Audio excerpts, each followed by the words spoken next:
let it be known wherever we go that all of us should be free and equal and have all opportunities that others should have.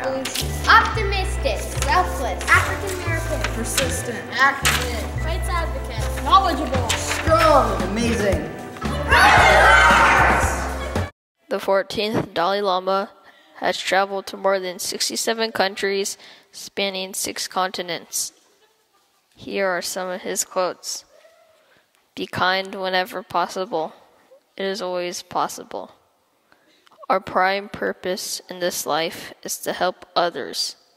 And if you can't help them, at least don't hurt them. We can live without religion and meditation, but we cannot survive without human affection. Rigoberta Menchú won a Nobel Peace Prize in 1992 for social justice work. She is dedicated to helping the native Guatemalans during and after the Guatemalan Civil War. She has earned many other peace prizes for her work advocating for the Guatemalan natives' civil rights. A famous quote from her is, "We are not myths of the past, ruins in the jungles or zoos. We are people and we want to be respected, not to be victims of intolerance and racism." Ellen DeGeneres was born in Louisiana in Metternich. She was born on January 6, 1958. Ellen hosted a talk show. She is a comedian and an actress. In 1998, Ellen openly said that she was gay.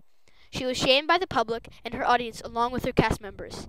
Ellen's show was canceled. In 2001, her show returned. Ellen is very involved in fighting against bullying across America.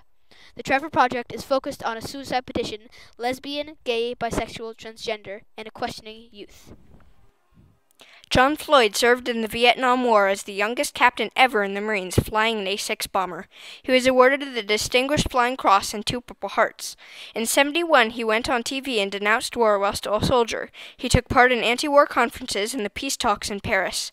By this time, he'd left the Army and was a member of the Vietnam Veterans Against the War Association. He threw his medals of honor back to the steps of Congress in a peace movement. He was featured in the 1974 film Hearts and Minds, which won the Academy Award for Best Documentary. He later worked on using his piloting skills to fly medical aid to El Salvador during their war with the U.S. This is Malala Yousafzai. Malala lives in Pakistan where she is not allowed to go to school. Yet she does because she believes that everyone should have an education. The Taliban believe that girls should not go to school. One day when she was on her way to school, a person from the Taliban got on her bus and shot her, but she lived. Now she is very successful. She wrote a book, was nominated for the Nobel Peace Prize, and travels around the world giving speeches. In 1982, 10-year-old Samantha Smith wrote a letter to the newly selected leader of Russia, Yuri Andropov. She wrote about how she was concerned about a possible nuclear war between Russia and the United States. Then she received a personal response from him, inviting her to the Soviet Union, which she accepted. Suddenly, her story spread, and she was invited all over the world to be on talk shows and speak publicly.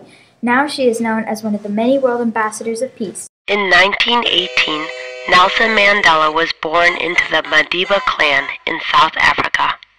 Becoming actively involved in the anti-apartheid movement in his 20s, Mandela joined the African National Congress in 1942.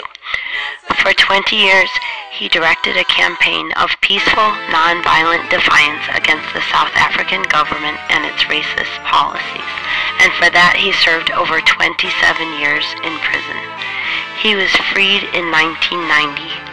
In 1993, Mandela and South African President de Klerk were jointly awarded the Nobel Peace Prize for their efforts to dismantle the country's apartheid system. In 1994, Mandela was inaugurated as South Africa's first black president. In 2009, Mandela's birthday, July 18th, it was declared Mandela Day to promote global peace and celebrate the South African leader's legacy.